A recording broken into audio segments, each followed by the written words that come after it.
आज के समाज की जो विशेषताएं हैं आज के साहित्य में हमें दिखाई देती हैं। आज आदर्श या पूर्णतः नायक नहीं होते। आज के समय में साहित्य में जो पात्र हैं वो ग्रे पात्र कहलाते हैं। क्यों? क्योंकि उनके कुछ सकारात्मक पहलू भी हैं और कुछ नकारात्मक पहलू हैं, यानी वो आज के समाज के यथार्थ से अधिक जुड़े हुए हैं। अच्छा, क्या मानवीय मूल्य साहित्य को प्रभावित नहीं करते? बिल्कुल करते हैं। अच्छा, जिस समय जो साहित्य लिखा गया उसमें महिला की क्या भूमिका थी, पुरुष की क्या भूमिका थी, समाज की क्या व्यवस्था थी, सबको अनुसरण किया गया है। क्योंकि जो समाज की मूल्य व्यवस्था होती है इसके इर्द गिर्द आपको साहित्य देखने को मिलता है, और तभी समाज उस साहित्य को क्या कर पाता है? स्वीकार कर पाता है। रॉबर्ट फ्रॉस्ट इत्यादि की कविताओं का एग्जाम्पल दीजिए जिन्होंने कहा है कि मैंने वो रास्ता लिया जिसका कम अनुसरण किया गया। यानी इस प्रकार का साहित्य व्यक्ति को प्रेरित करता है, व्यक्ति में साहस का भाव जगाता है।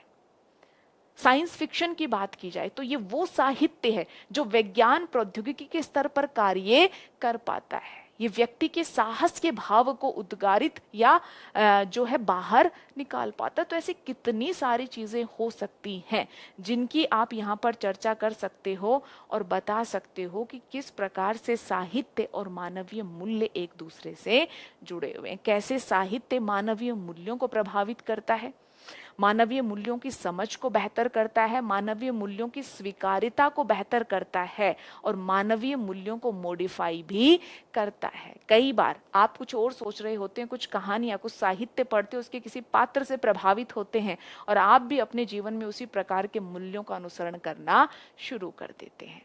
और साहित्य भी कुछ और नहीं, समाज का दर्पण है। तो समाज में जिस प्रकार के मूल्य, जिस प्रकार के साहित्य इत्यादि की स्वीकार्यता है, उसी प्रकार की चीजों को साहित्य में भी दिखाया जाता है।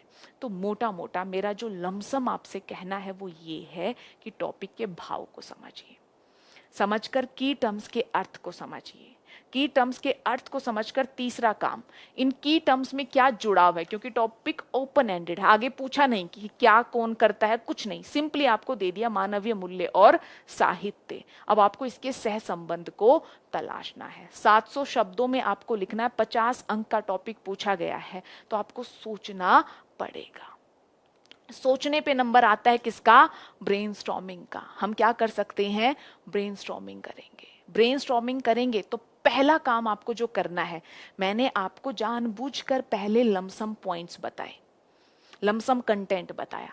अब आपको क्या करना है, आप मुझे बताइए, आप इस प्रकार से ब्रेनस्टॉर्मिंग करें या फिर आप थोड़ा सा टॉपिक को ऑर्गेनाइज करके ब्रेनस्टॉर्म करें कि देखिए टॉपिक बात कर रहा है मानव मूल्य और साहित्य के बारे में ना, बिल्कुल एक स्टूडेंट की तरह मैं बताती हूँ।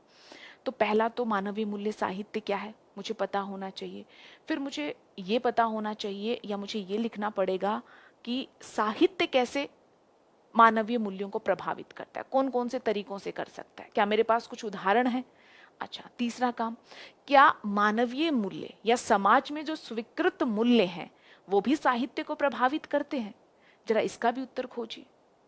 सोचिए कि अलग अलग स्थान जहाँ के अलग अलग मूल्य हैं, देखिए मूल्य कुछ सार्वभौमिक होते हैं, स्थान विशेष भी होते हैं, काल अनुरूप भी मूल्य बदल जाते हैं। तो क्या कुछ ऐसा है कि समाज में जो चल रहे मूल्य हैं वो भी साहित्य को प्रभावित करते हैं? तो अंत में समग्र तौर पर दोनों का एक दूसरे से जुड़ाव हमें क्या देखने को मिलता है? तो मोटा मोटा ये 3-4 पहलू हैं जिन पर मुझे चर्चा करनी है। अब एक एक पहलू को उठाइए। पहला पहलू भाव क्या है, दूसरा पहलू क्या था, स्ट्रक्चरिंग का दूसरा हिस्सा क्या था, कि किस प्रकार से साहित्य मानवीय मूल्यों को प्रभावित करता है। सोचिए 4-5 तरीके, 5-6 एग्जाम्पल, फिर दूसरे पार्ट पर आइए। तो सबसे पहले भाव समझना है, क्लियरली मैं बता रही हूँ, क्रोनोलॉजी। भाव समझो लमसम। दूसरा काम, डिटेल में भाव समझो, की टर्म्स को समझो, उनके जुड़ाव को समझो। तीसरा काम, स्ट्रक्चर कीजिए कि वो कौन से प्रश्न रहेंगे जिनका उत्तर मुझे इस टॉपिक में देना है, और उसके बाद एक एक पहलू या एक एक प्रश्न या एक एक हिस्से को उठाइए और उसके बारे में ब्रेनस्टॉर्म कीजिए, एग्जाम्पल डालिए, अपनी बातों को जस्टिफाई कीजिए और अंत में कंक्लूजन की तरफ पहुंचिए। क्लियर है? ये आपको करना है। अब मैंने बताया था कि जो पहला काम है वो हम अंत में करेंगे। क्यों? क्योंकि पहले आप ब्रेनस्टॉर्म करोगे, और ब्रेनस्टॉर्म करने के बाद अभी आपको लिखना नहीं है, पहले आपको रफ स्पेस में ब्रेनस्टॉर्म करना पड़ेगा। और उसके बाद जो दूसरा काम आपको करना है वो ये होगा, ब्रेनस्टॉर्म कर लिया पूरा टॉपिक, अब सोचिए कि मैंने इतना कुछ सोचा है, उसमें से कुछ ऐसा मिल सकता है जो मेरे परिचय को रोचक बना दे, या मैंने अब सोच लिया है तो मेरा कंक्लूजन इस डायरेक्शन में होना चाहिए। देखिए, जब आप पूरे निबंध पर सोच चुके हो, आप मेंटली क्लियर हो, ऐसे में आपको अच्छा खासा स्कोप मिलता है कि अपनी इंट्रोडक्शन में कुछ अच्छा, कुछ इनोवेटिव आप शामिल कर पाए। जैसे हमने रामायण की बात की, हमने महाभारत की बात की, हमने काबुलीवाला की बात की, हमने गोदान की बात की, ऐसे ही बहुत सारे, रॉबर्ट फ्रोस्ट की कविताएं, रविंद्रनाथ टैगोर जी का काम, महात्मा गांधी जी का माई एक्सपेरिमेंट विथ ट्रुथ, क्योंकि हर चीज कहीं ना कहीं मूल्यों को तो दिखा ही रही है।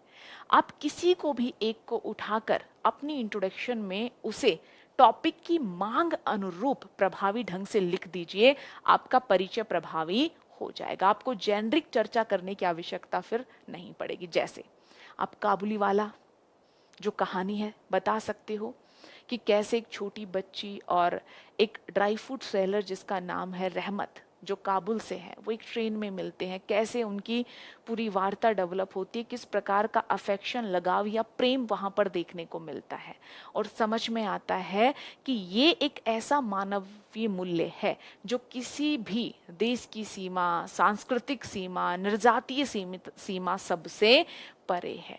मानव होने के नाते मानवीयता का मूल्य है जो सर्वोपरि होता है। तो आप बता सकते हो कि कैसे साहित्य, और आप बता सकते हो जिस साहित्य की बात यहाँ पर हो रही है वो क्या है, काबुलीवाला है, और किस प्रकार से ये साहित्य प्रेम एवं लगाव जैसे मानवीय मूल्य या मानवता का जो मूल्य है उसका एक प्रमुख और प्रखर उदाहरण हमारे सामने स्पष्ट करता है कि आज के समय में जहां व्यक्ति, जहां समाज अत्यधिक विभाजित है, जाति के नाम पर, धर्म के नाम पर, सीमाओं के नाम पर, निर्जातिता के नाम पर, अलग अलग नाम पर लड़ रहे हैं, वहां ये साहित्य स्पष्ट करता है कि सर्वोपरि मानव मूल्य क्या है।